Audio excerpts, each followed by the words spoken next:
और देह को आदमी मेरा मानता है, ये मेरा देह है। वास्तव में देह में जो अहम भाव है और देह में जो ममता है वो भी फाल्स है, किसी का देह नहीं है। यह एक देह को कई लोग मेरा मेरा कहते हैं। एक बच्चा जब जन्म लेता है, जन्म लेने से मरने तक उसको, उसके शरीर को कई लोग कहते हैं ये मेरा है, ये मेरा है, ये मेरा है, मेरा है। कई लोगों का लिस्ट गिनाया गया है।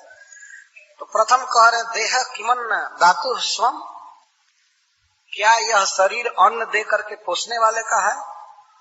जो व्यक्ति अन्न दिया है, भोजन दिया है जन्म से, तो कहेगा कि मैंने इस शरीर को पोषा है इसलिए शरीर मेरा है। तो इस पर माँ कह सकती है कि नहीं, मैंने इसको अपने पेट में पाला है इसलिए मेरा है। तो क्या ये माता का शरीर है? ये है किसका? Who is proprietor of this body? यहाँ प्रश्न उठाया गया है। कुछ दिन जन्म लेता है बच्चा तो माँ कहती है मेरा बेटा है, मेरा बेटा है। और वही बेटा जब किसी सरकारी नौकरी में हो जाता है तो उस डिपार्ट वाले कहते हैं मेरा स्टाफ है, ये मेरा आदमी है, ये पुलिस का आदमी है या इसका आदमी है, ये मेरा आदमी है। और जब उसका विवाह हो जाता है तो जिसके साथ विवाह होता है वो लड़की कहती है ही इज माइन, ये मेरा है। ये मेरा मेरा की मुहर लगती जाती है और पहली मुहर मिटती जाती है। और वो कहता भी है, वो कहती है ये मेरा शरीर है, ये मेरा शरीर है। या पति कहता है कि ये मेरी है।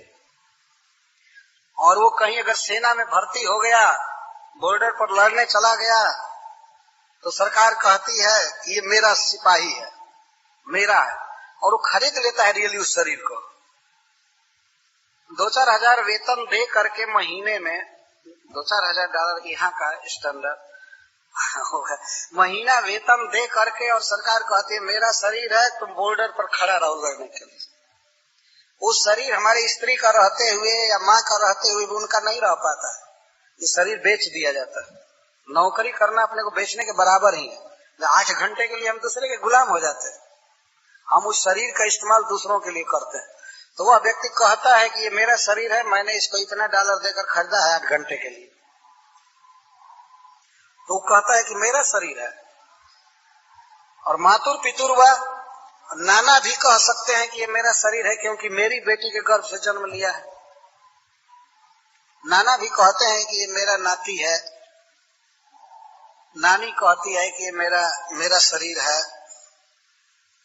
और कोई बलपूर्वक बेगार में पकड़ लेता है, बलपूर्वक बिना वेतन के काम कराता है, तो वो कहता है मेरा है। और अग्नि सुनो पीवा, और अंत में आग के हवाले ये शरीर जाएगा तो आग कहती है कि ये मेरा है।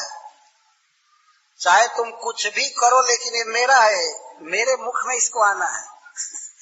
इसको तेल चोआ चंदन लगा करके, लाखों रुपए का कपड़ा पहना करके, चाहे तुम कुछ भी संवारो, लेकिन अंत में मेरी लपटों में इसको आना है। अग्नि कहता है अग्नि सुनो पीवा। और यदि नहीं जलाया जाएगा तो कुत्ते प्रतीक्षा करते, कहते हैं चाहे तुम कुछ भी संज्ञा इसको दे दो, लेकिन दिस इज माई फूड, ये मेरा भोजन है। तो ये सिद्धांत है इस संसार में कि जो वस्तु अंत में जिसके काम आती है वह उसी की मानी जाती है। ये सिद्धांत है, इसको कंज्यूमर कहते हैं। एक वस्तु कोई भी मैन्युफैक्चर कर रहा हो या दुकान में कोई भी रख रहा हो, लेकिन जो उसको खरीद करके कंज्यूम करता है तो उसको माना जाएगा यही वास्तविक उसका अधिकारी है। तो लास्ट में शरीर किसके हक में जाएगा? कुछ दिन माँ कही कि मेरा शरीर है, कुछ दिन पति कहते हैं मेरा शरीर है, पत्नी कहती है मेरा शरीर है, लेकिन घूमते घामते ये शरीर अंत में आग के लपट में जाएगा, या कुत्ता के पेट में जाएगा, या धरती के अंदर जाएगा। तो शरीर तो उनका हुआ ना। मुझे एक बहुत सुंदर उदाहरण मिला। एक बार मैं लकड़ी खरीदने गया था। लकड़ी समझते ना, वुड, घर बना, मंदिर बन रहा था, तो मैं लकड़ी खरीदने गया। हमारे साथ मेरा चचेरा भाई गया था। तो लकड़ी वाला दाम बताया, तो दाम कुछ अधिक बता रहा था। तो हमारा भाई कहा कि तुम इतना दाम क्यों बता रहे हो लकड़ी का? तो वो कहा कि महाराज आसाम से लकड़ी मंगाया हूँ, आसाम से लकड़ी आई है, इसलिए इसको लाने में बहुत भाड़ा लग गया है, किराया लग गया है। तो हमारा भाई कहता है किराया कुछ भी लगा हो, हम किराया थोड़े देंगे हम किराया नहीं देंगे, लकड़ी का दाम बताओ। तो वो दुकानदार कहा कि लकड़ी आप ले जा रहे हैं, आप भोगेंगे और किराया मैं दूंगा बताइए, लकड़ी को आप ले जा रहे हैं तो इसको मंगाने में, चीरने में, बनाने में जो खर्च लगा वो आप देंगे ना, क्योंकि आप लकड़ी के मालिक हुए, मैं तो केवल सप्लायर हुआ। अब दुकान में वस्तु रखी गई है, कोई आदमी कहे कि हम पैकेज का नहीं देंगे, हम सेल टैक्स नहीं देंगे, हम ये नहीं देंगे, तो कौन देगा? तुम सब खरीद रहे हो, भोगोगे, और देगा तुम्हारे लिए दुकानदार तो दुकानदार यही करने के लिए बैठा है कि सब चीज दिया करे फ्री में तुमको। तो अंत में जो व्यक्ति जिस वस्तु को भोगता है वही उसका अधिकारी माना जाता है। तो ये शरीर अंत में किसका है?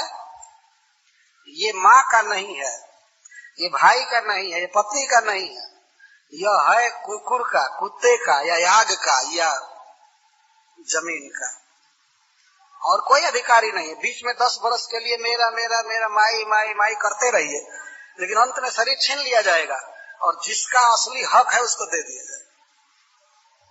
स्वेच्छा से ले जाते हैं मरघट में, स्वेच्छा से आग में ले जाकर के जला देते हैं, कहते हैं हे अग्निदेव लीजिए, यू आर कंज्यूमर, और इसको कंज्यूम कीजिए। देना पड़ता है शरीर को, इतना ये बेयर सत्य है, नग्न सत्य है, लेकिन आश्चर्य है लोग इन बातों को समझते क्यों नहीं, और इसे तुच्छ शरीर को पोषने के लिए पाप करते हैं। ये साधारण भोजन से काम नहीं चल जाएगा, ये खाओ वो खाओ ये खाओ। अमेरिका के स्टोरों में तो मैं देख करके दंग हो जाता हूँ कि इतना खाने का सामान और पीने का, इतनी शीशियां, इतना पैकेट, ओहो। और जबकि बहुत सुविधा है, घर पर भोजन बनाने के लिए बहुत सुविधा है, गैस है, चूल्हा है, कोई दिक्कत नहीं। हरे कृष्ण महाराज जय जय।